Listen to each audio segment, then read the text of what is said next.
Hello बच्चों, कैसे हैं आप लोग। मेरा नाम है अंशु और आप देख रहे हैं सक्षम कोचिंग दुर्ग। बच्चों, आज अपन करने वाले हैं chapter 3 quadratic equation in one variable का लेक्चर नंबर 6। अगर आपने लेक्चर नंबर 1 to 5 नहीं देखा है तो डिस्क्रिप्शन में लिंक दिया हुआ है, वहाँ से जाके आप देख लीजिए, फिर उसके बाद इस लेक्चर में आप आइएगा।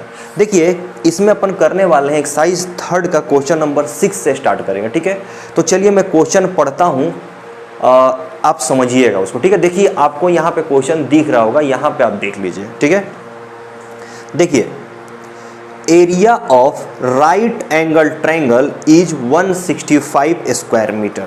तो देखिए यहाँ पर राइट एंगल ट्रायंगल का बात कर रहा है। किसका बात कर रहा है? Right angle triangle. तो क्या कीजिए, आप यहाँ राइट हैंड साइड में एक राइट एंगल ट्रायंगल बना लीजिए, ABC। अब देखिए, तो सबसे पहले सवाल ये आता है कि राइट एंगल ट्रायंगल किसको कहते हैं। तो कोई भी ट्रायंगल हो जिसमें एक एंगल अगर 90 डिग्री का होता है तो वो ट्रायंगल को क्या कहते हैं अपन? Right angle triangle. Any triangle having one angle is 90 degree then that triangle is right angle triangle. ठीक है, तो देखिए ये हो गया राइट एंगल ट्रायंगल, और यहाँ पर राइट एंगल कौन सा एंगल है? B है। तो देखिए जो राइट एंगल रहता है उसके सामने वाले को क्या कहते हैं? हाइपोटेनस कहते हैं। ठीक है, और ये नीचे वाला क्या हो गया?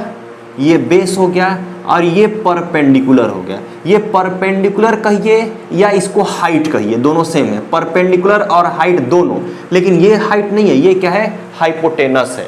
देखिए हमेशा 90 डिग्री के एंगल के सामने वाले साइड को क्या बोलते हैं अपन? हाइपोटेनस कहते हैं। ठीक है बच्चों, तो चलिए अब मैं क्वेश्चन पढ़ता हूँ, क्या दिया हुआ है हमारे पास में। Area of right angle triangle is 165 square metre लिखा हुआ है, तो मैं लिख लेता हूं। ठीक है, इसको गिवन में लिखिए। गिवन क्या लिखेंगे? Area of a right angle triangle. Triangle equal to कितना लिखूंगा? 165 मीटर स्क्वायर। देखिए यहां पर क्वेश्चन में लिखा हुआ है स्क्वायर मीटर। स्क्वायर मीटर, इसी को अपन ऐसे भी लिख सकते हैं मीटर स्क्वायर भी, कोई डरने की बात नहीं है। ठीक है, अब देखते हैं आगे क्या कह रहा है। If the height of the right triangle is 7 centimetre more it's breadth. देखिए यहां पर 7 सेंटीमीटर लिखा है, ये 7 सेंटीमीटर नहीं होगा, ये 7 मीटर होगा। देखिए मैं समझाना चाह रहा हूं कि क्या है यहां पे। देखिए ये क्या है? हाइट है, और ये क्या है? बेस है। क्वेश्चन में कह रहा है कि जो हाइट है ट्रायंगल का, बेस का जो लेंथ होगा उससे 7 सेंटीमीटर ज्यादा है, लेकिन 7 सेंटीमीटर नहीं होगा, क्वेश्चन गलत दिया हुआ है, 7 मीटर होगा। तो हमारे पास बेस का लेंथ होना चाहिए, तभी तो इसको निकाल पाओगे। तो बेस का लेंथ हमारे बुक में दिया है क्या? क्वेश्चन में दिया है क्या? नहीं दिया है। तो हम मान लेते हैं कि बेस कितना है? x है, x मीटर है। तो हाइट कितना हो जाएगा? x + 7 मीटर हो जाएगा। क्या कह रहा है? Length of height is 7 metre more than length of base कह रहा है। तो बेस पता होना चाहिए, तभी तो हाइट निकाल पाओगे क्या? तो बेस का लेंथ नहीं दिया हुआ है, तो हम मान लेते हैं let base of triangle be x metre,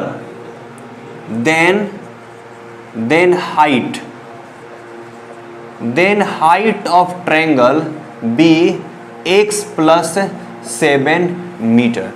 देखिए बच्चों समझने की कोशिश कीजिए। यहाँ पे हाइट जो है बेस से 7 मीटर ज्यादा है, तो बेस को हम x ले लिए, तो हाइट क्या हो जाएगा? x + 7। 7x नहीं होगा, अगर बोलता 7 टाइम्स है तो 7x होता है, ये 7 मोर देन बोल रहा है, तो इसीलिए x + 7 हो जाएगा। ठीक है बच्चों, तो चलिए यहाँ पे आ गया। अब क्या कह रहा है, देखिए अब इसको कैसे हम क्या, इसके बाद क्या फाइंड आउट करना है, then find the height of the triangle, height find out करना है। देखो हाइट x प्लस 7, अपन को h का वैल्यू फाइंड आउट करना है, h का वैल्यू फाइंड आउट करना है, और यहाँ पर h इक्वल टू क्या है, x प्लस 7। देखिए ये h का मतलब हाइपोटेनस नहीं है, h का मतलब यहाँ p लिख लीजिए, परपेंडिकुलर, ठीक है। अगर हम यहाँ से x का वैल्यू फाइंड आउट कर लेते हैं तो x में अगर 7 प्लस करेंगे तो हमारा हाइट निकल जाएगा, और x क्या है, बेस है, तो बेस फाइंड आउट होगा तो परपेंडिकुलर अपने आप निकल जाएगा, ठीक है। तो चलिए देखिए, आपको पता है क्या,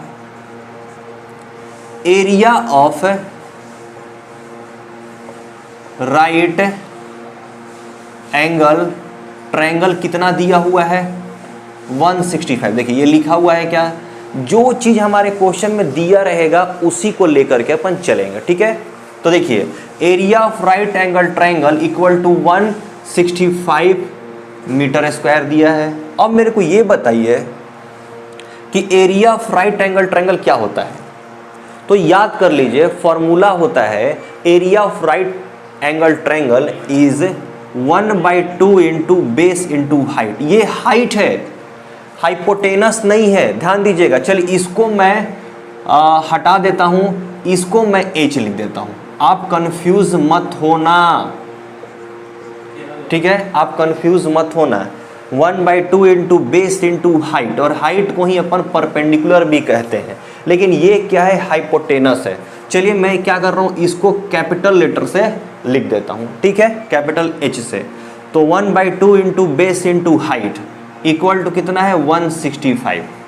अब मेरे को ये बताइए 1/2 है, बेस कितना है, बेस क्या लिए थे अपन, x लिए थे, और हाइट क्या लिए थे, x प्लस 7 इक्वल टू 165। चलिए अब क्या करेंगे, इसको हम इधर साइड में भेज देंगे, क्रॉस मल्टीप्लिकेशन कर देंगे, तो x into X plus 7 equal to 2 into 165, ठीक है बच्चों।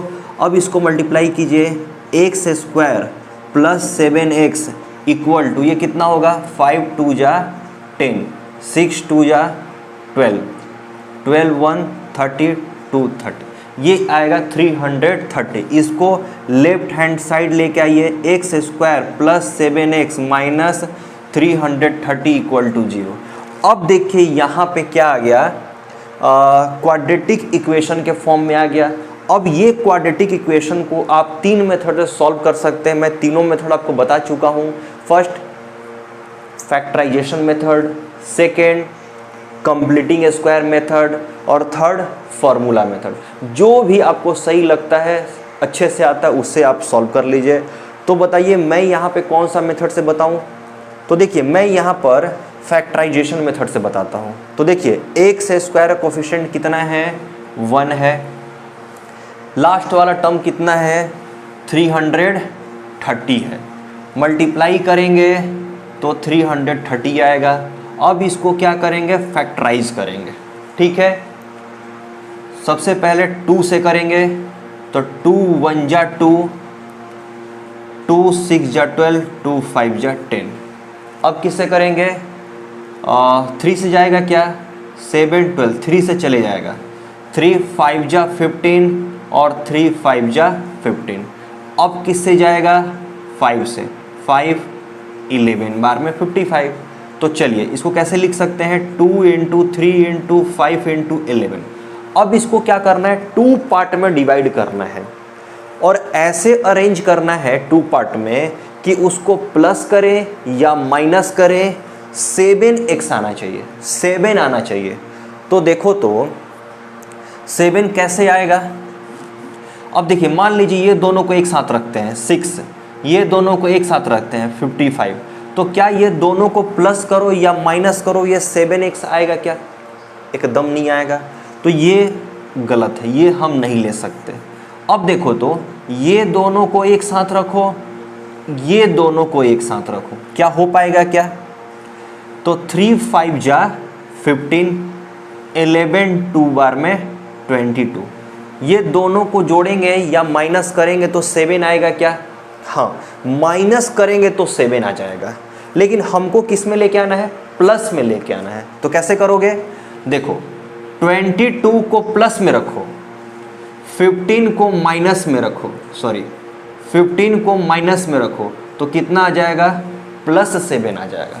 अगर हमको इसी को -7 लेके आना रहता तो क्या करते? 15 को प्लस रखते, 22 को माइनस रखते तो -7 आ जाता। लेकिन हमको क्या करना है? +7 लेकर के आना है। तो समझ में आ गया? ये 7 को हम लोग फैक्टराइज करेंगे, किसमें करेंगे? स्प्लिट किसमें करेंगे? देखिए +22x -15x -330 = 0। अब देखिए इसमें से हम क्या कोई कॉमन निकाल सकते हैं क्या? x अपन कॉमन निकाल सकते हैं तो क्या बचेगा? x + 22। अब देखिए क्या ये दोनों में से अपन कॉमन निकाल सकते हैं क्या? तो देखिए -15 कॉमन निकाल सकते हैं। 15 × 22 करोगे तो ये 330 आएगा। बस याद रखना है अपन को कि ये दोनों सेम आना चाहिए। तो 15 कॉमन निकालोगे तभी तो x बचेगा क्या? x, और यहाँ पे प्लस। देखिए यहाँ से माइनस माइनस कॉमन निकल गया तो कुछ नहीं बचा, तो यहाँ पे प्लस लिखेंगे। फिर यहाँ पे क्या होगा? 22 = 0। अब मैं क्या कर रहा हूँ? इसको थोड़ा सा मिटा दे रहा हूँ, ठीक है? चलिए देखिए अब क्या करेंगे? फिर से ये दोनों कॉमन है तो ये दोनों को कॉमन ले लेता हूँ मैं। x + 22 प्रोडक्ट में क्या है? x -15 क्या होगा? 0। अब इसको क्या करेंगे अपन? 2 पार्ट में डिवाइड करेंगे। इसको 2 पार्ट में एक रखेंगे, x + 22 = 0, x - 15 = 0। ये थोड़ा सा हटा दीजिए, ये पहले का है, ठीक है? अब देखिए x = -22, x = 15। तो देखिए x का वैल्यू 2 आ गया। तो x का वैल्यू क्या हम माने थे? x का वैल्यू क्या था? Base of the triangle BX हम लिए थे। x क्या था? बेस ऑफ अ ट्रायंगल था। तो क्या किसी ट्रायंगल का लेंथ जो होगा वो माइनस में हो सकता है क्या? माइनस में हो सकता है? नहीं हो सकता। हमेशा लेंथ किस में होता है? पॉजिटिव में होता है। तो ये -22 क्या होगा? नेग्लेक्ट हो जाएगा। यहाँ पर लेंथ ऑफ बेस लिखेंगे, length of base of triangle क्या होगा? 15 मीटर हो जाएगा। और जब ये 15 मीटर हुआ तो बताइए length of height of triangle कितना हो जाएगा? जितना बेस होगा उससे 7 मीटर ज़्यादा है, 7 metre more than its base. तो देखिए 15 + 7 कितना होगा? 22 मीटर। यही हमको फाइंड आउट करना था। ये length of base, length of height. अपन को क्या करना था? Find the height of the triangle. तो हाइट ऑफ द ट्रायंगल कितना हो जाएगा? 22 मीटर आंसर हो गया। बच्चों क्या ये आपको समझ में आया अच्छे से? चलिए बच्चों अब अपन करते हैं क्वेश्चन नंबर 7। देखिए मैं क्वेश्चन नंबर 7 पढ़ता हूँ, आप समझिएगा। देखिए यहाँ पे आपको दिख रहा होगा, यहाँ पे आप देखिए, ठीक है? पेरीमीटर एंड एरिया, देखिए मैं क्या बोल रहा हूँ? Perimeter and area of flower bed are. Flower bed यानी जिस खेत में, गार्डन में हम लोग फूल उगाते हैं, बगीचा जिसको कहते हैं। तो बगीचा किस शेप में रहता है? बगीचा किस शेप में रहेगा? बगीचा रेक्टेंगल शेप में रहेगा। ऐसे ही रहता होगा। खेत जिसमें हम लोग फूल उगाते हैं, गार्डनिंग इसमें करते हैं, फ्लावर बेड, वो किस टाइप से रहता है? रेक्टेंगल टाइप का रहता है। उसमें लेंथ और ब्रेथ होता है। तो देखिए सबसे पहले मैं गिवन लिख देता हूँ कि गिवन क्या है, ठीक है? क्या कह रहा है? Perimeter and area of flower bed is 76 metre and 357 square metre. तो देखिए सबसे फर्स्ट क्या कह रहा है, perimeter of flower bed, perimeter of flower bed, flower bed कितना दिया है, 76 मीटर दिया हुआ है। एंड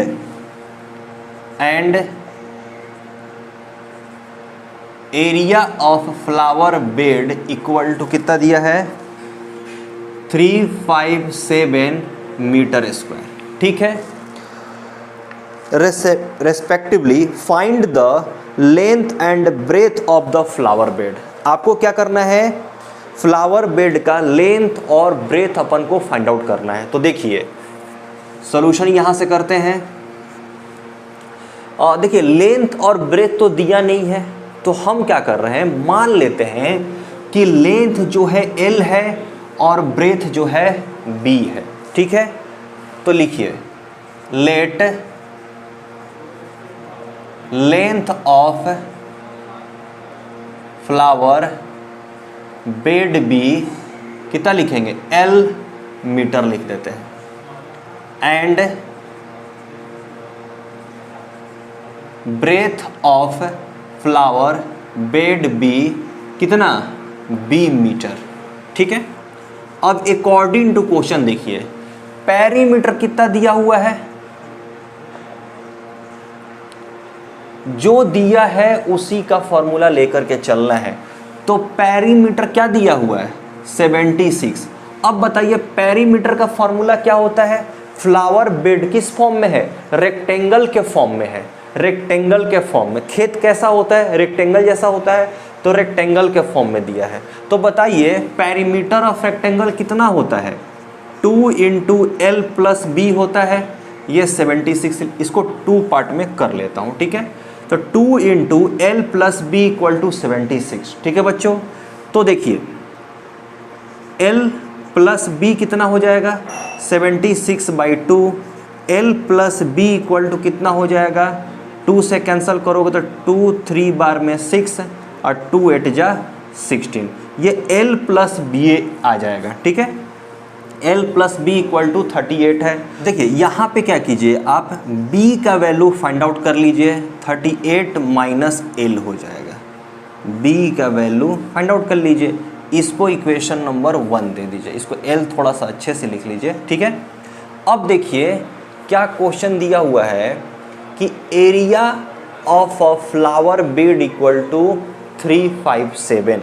तो देखिए यहाँ पर क्या है, area equal to 357 metre square. ठीक है बच्चों, तो ये एरिया दिया हुआ है 357 मीटर स्क्वायर। तो ये एरिया किसका है, ये एरिया फ्लावर बेड का है। और ये फ्लावर बेड का शेप क्या है, ये फ्लावर बेड का शेप है रेक्टेंगल। तो बताइए रेक्टेंगल का एरिया क्या होता है, L × B = 357।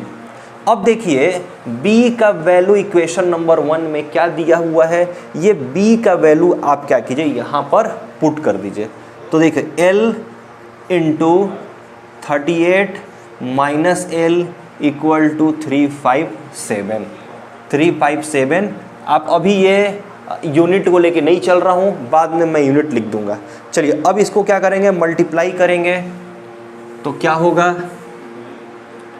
38 L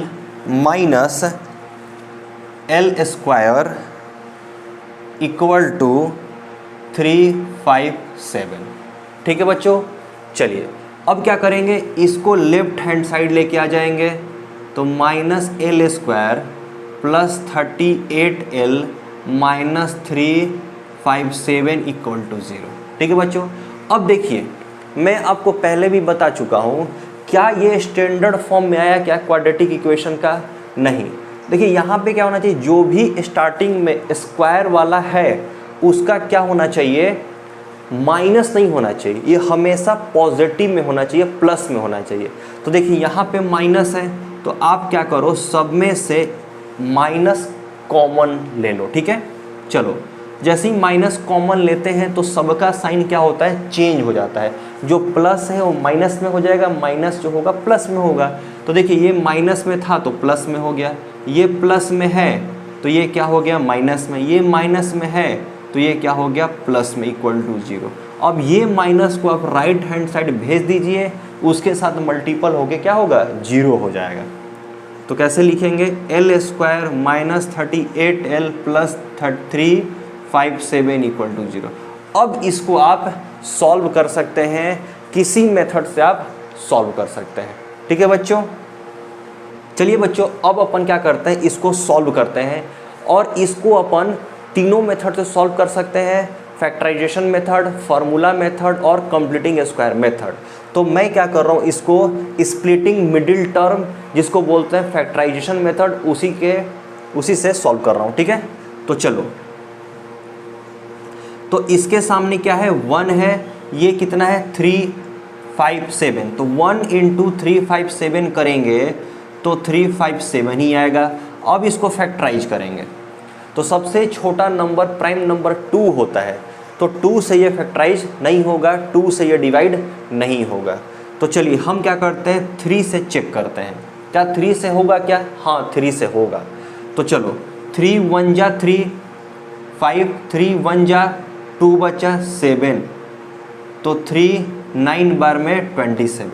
अब ये 3 से नहीं जाएगा, अब ये किससे जाएगा, डिवाइड होगा 7 से। तो 7 1 जा 7, 11 था 7 कैंसिल हो गया, 4 बचेगा, 4 9 जा 7, 7 बार में 49।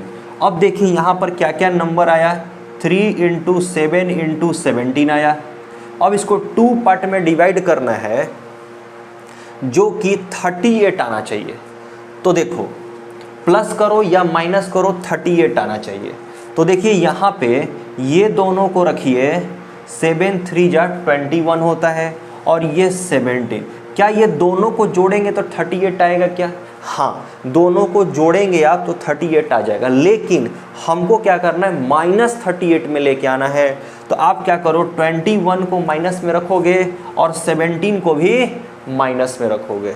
तो कैसे लिख सकते हैं इसको, एल स्क्वायर -21L। देखो यहाँ पर वेरिएबल क्या है, L है, L लेंथ है। ठीक है, यहाँ पर कुछ भी वेरिएबल हो सकता है, मैं आपको पहले भी बताया था, X Y Z P Q R S कुछ भी हो सकता है। ठीक है, उसके बाद कितना लिखेंगे, -17L लिखेंगे। चलिए इसको मिटा देता हूँ मैं। फिर उसके बाद +357 इक्वल टू 0। ठीक है बच्चों, अब देखिए इससे कुछ कॉमन अपन ले सकते हैं क्या, हाँ ले सकते हैं, L कॉमन ले सकते हैं। तो L आप कॉमन लोगे तो L -21 हो जाएगा। यहाँ से क्या कॉमन लोगे, -17 लोगे तो L माइनस कितना 21 इक्वल टू 0। देखिए यहाँ प्लस था, यहाँ माइनस कैसे आ गया, यहाँ पर प्लस का मतलब 2 माइनस है और एक माइनस कॉमन निकल गया तो एक बच गया यहाँ पर। फिर क्या करेंगे, L -21 और L -17 इक्वल टू 0। इसको 2 पार्ट में डिवाइड कीजिए, L -21 इक्वल टू 0 कीजिए तो L इक्वल टू 21 हो जाएगा। फिर क्या होगा, L equal to L -17 equal to 0 तो L इक्वल टू कितना हो जाएगा 17। ठीक है बच्चों, देखिए L का 2 वैल्यू आ गया। अब हमको क्या चाहिए, ब्रेथ चाहिए, ब्रेथ। तो बस क्या करोगे, आप इस इक्वेशन में पुट करो, इक्वेशन नंबर फर्स्ट में, यहाँ से ब्रेथ निकल जाएगा। तो देखो 2 कंडीशन यहाँ पे होगा, अगर हम लेंथ को ये रखेंगे तो ब्रेथ क्या आएगा, अगर हम लेंथ को ये रखते हैं तो ब्रेथ क्या आएगा। ठीक है, तो चलिए अपन करते हैं, इसको मैं मिटाता हूँ। ठीक है, बस आप याद रखिएगा इसको, इक्वेशन नंबर फर्स्ट को।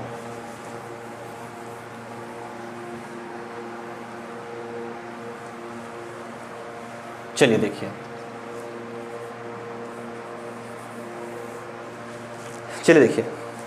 केस 1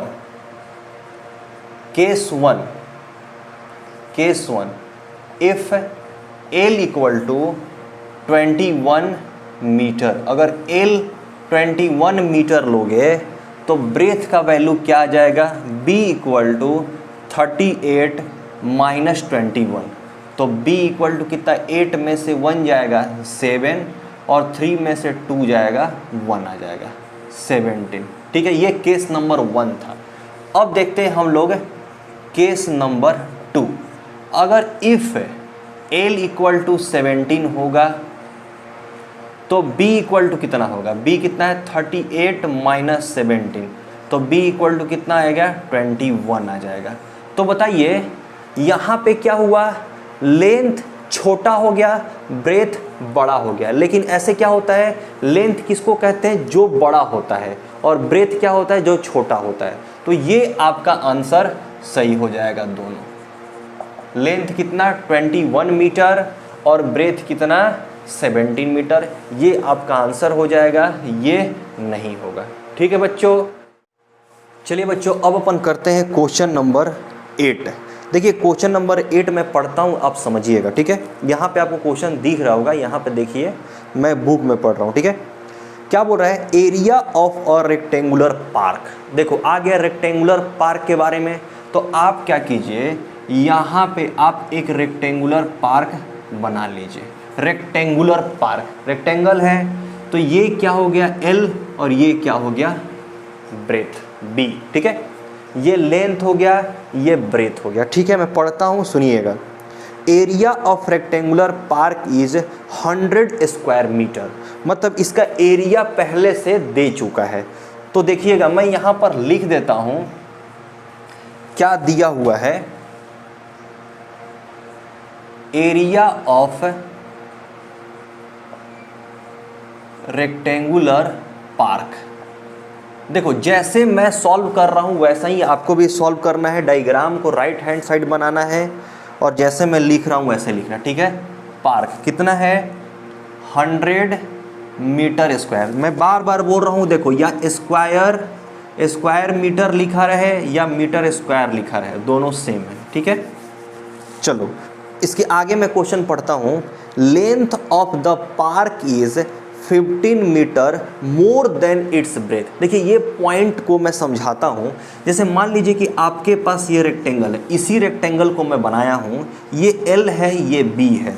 तो इसका मतलब ये है, लिखा हुआ है क्वेश्चन में कि length of the park, length का बात कर रहे हैं, length of the park is 15 metre more than its breadth. मतलब कि इस पार्क का जितना ब्रेथ होगा उससे 15 मीटर ये ज़्यादा है लेंथ। तो मान लेते हैं कि इसका x मीटर है, इसका ब्रेथ कितना है x मीटर, तो ये कितना हो जाएगा x प्लस 15 मीटर हो जाएगा। बस यही आपको समझना है कि जितना ब्रेथ का लेंथ है उससे 15 मीटर ज़्यादा इसका लेंथ है। ठीक है बच्चों, चलिए तो हमारे पास ब्रेथ का साइज तो दिया नहीं है, तो हम लिखेंगे लेट, देखिए सॉल्यूशन करके लिखेंगे, let length of rectangle B x metre, sorry length नहीं ब्रेथ, पहले ब्रेथ करेंगे। ब्रेथ x होगा, देन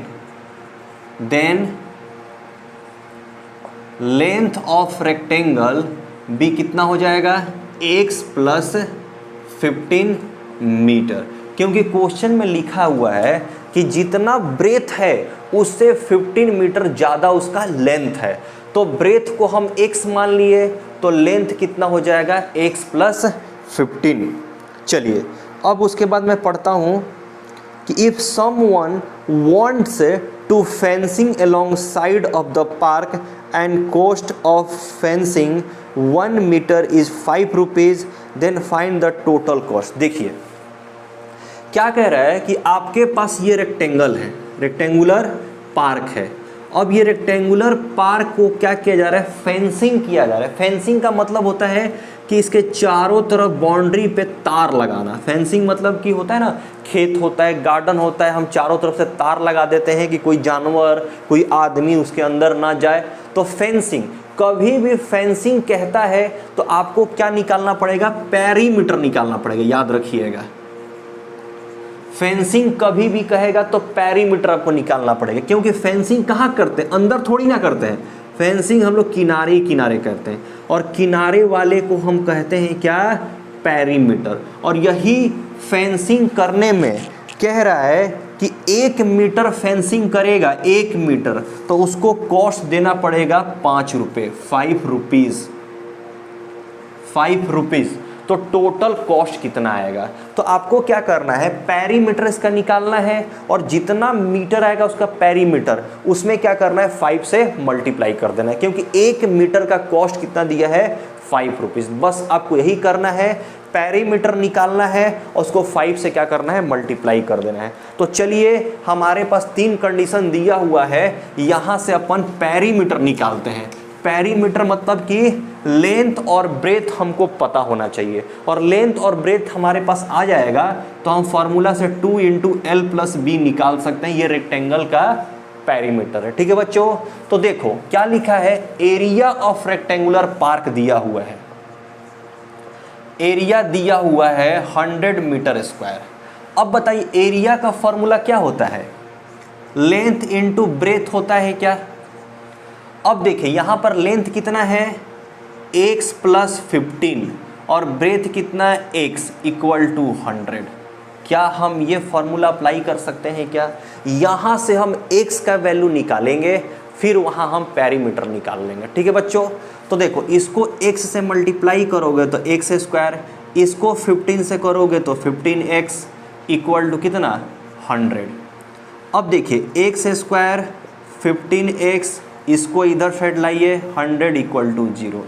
अब ये क्या हो गया, क्वाड्रेटिक इक्वेशन का स्टैंडर्ड फॉर्म में आ गया। अब इसको हम सॉल्व कर सकते हैं, वही तीनों मेथड आप सॉल्व कीजिए। कौन कौन सा मेथड, फैक्टराइजेशन मेथड जिसको स्प्लिटिंग मिडिल टर्म कहते हैं, एक फार्मूला मेथड, और एक होता है कंप्लीटिंग स्क्वायर मेथड। तो तीनों में से जो आपको सॉल्व करना है वैसे सॉल्व कर सकते हैं। तो चलिए मैं यहाँ पे बनाता हूँ स्प्लिटिंग मिडिल टर्म से। तो देखिए x² का कोफिशिएंट कितना है, 1 है, तो 1 लिखिए, इनटू कांस्टेंट टर्म कितना है, 100, तो 100। देखिए साइन लेकर के नहीं चलना है। अगर आपने फर्स्ट लेक्चर से अभी तक देखा होगा तो आपको दम अच्छे से समझ में आ गया होगा, हमको साइन लेकर के नहीं चलना है। तो बताइए कितना आ जाएगा, 1 × 100 कितना, 100, 100। इसको क्या करेंगे, फैक्टराइज करेंगे, तो 2 से करेंगे, 2 5 बार में 10, 0, 2 2 × 4, 2 5 × 10, 5 5 × 25। तो देखो 2 × 2 × 5 × 5। अब इसको 2 पार्ट में डिवाइड करेंगे, जिससे हमारे पास 15 आना चाहिए। उसको प्लस करो या माइनस करो, 15 आना चाहिए। तो कैसे 15 आएगा बताइए। तो देखो कैसे करेंगे, अगर मान लीजिए कि ये दोनों को एक साथ रखते हैं, ये दोनों को एक साथ रखते हैं, तो कितना होगा, 25 और 4। क्या इसको प्लस माइनस करोगे तो आ पाएगा क्या, एकदम नहीं आ पाएगा। तो अब देखते हैं आगे कोई और दूसरा रूल।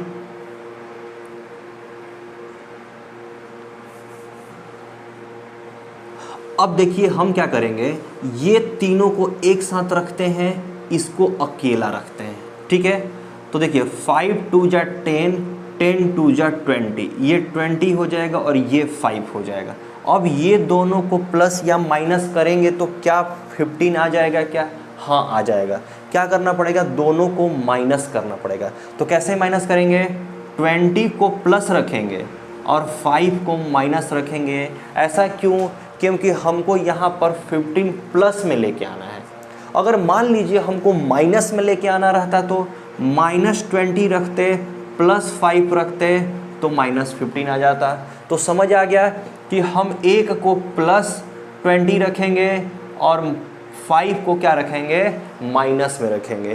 क्या करना है, मिडिल टर्म को स्प्लिट करना है। ठीक है बच्चों, तो देखिए ये होगा x² + 20x, और x के साथ रखना है क्योंकि यहाँ पर देखो x है, -5x -100 = 0।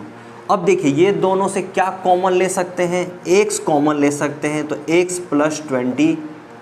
ठीक है, ये दोनों में से क्या कॉमन ले सकते हैं, -5 ले सकते हैं। क्या बचेगा, x + 20 = 0।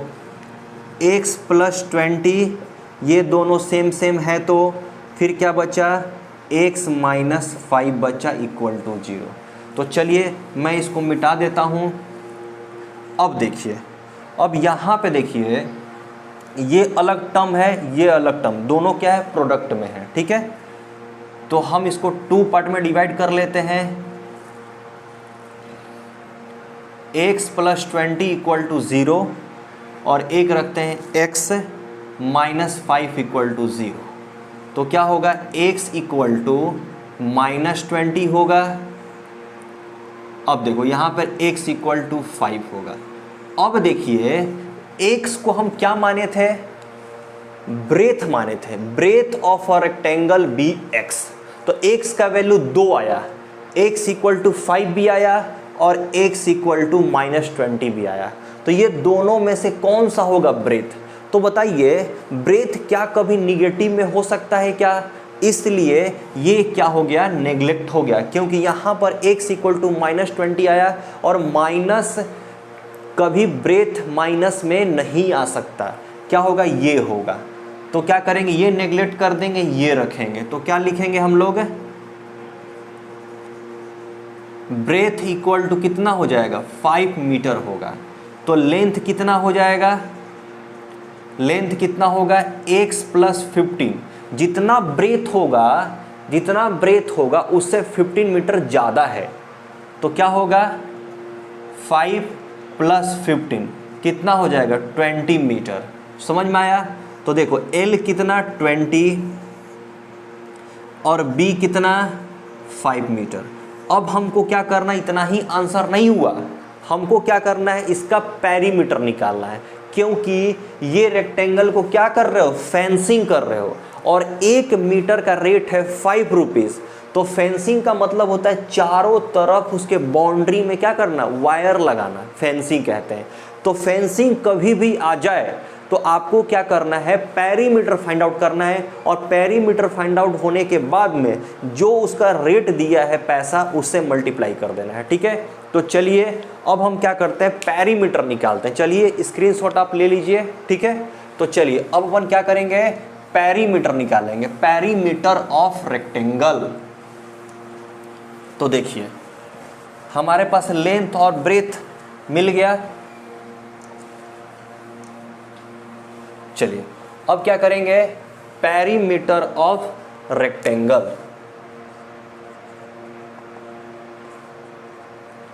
Perimeter of rectangle. अब बताइए रेक्टेंगल का पेरीमीटर का फॉर्मूला क्या होता है, 2 इंटू एल प्लस बी। अब देखिए 2 का 2, एल कितना है 20 प्लस बी कितना है 5। तो कितना होगा, 2 इंटू 25 इक्वल टू कितना, 50 मीटर। अब देखिए टोटल कॉस्ट निकालना है, टोटल कॉस्ट फॉर फेंसिंग। तो क्या करना है, देखिए 50 मीटर आया, 50 मीटर पूरा, ये पूरा आप निकालोगे, ये वायर लगा कितना 50 मीटर। तो 1 मीटर का कॉस्ट कितना है, 5 रुपीज़ है। तो इसको क्या करेंगे, 5 से हम मल्टीप्लाई कर देंगे। तो 5 5 जो 25 0, इतना रुपीज आएगा, 250 रुपीज आंसर हो जाएगा। बस यहीं तक आपको करना है। तो चलिए बच्चों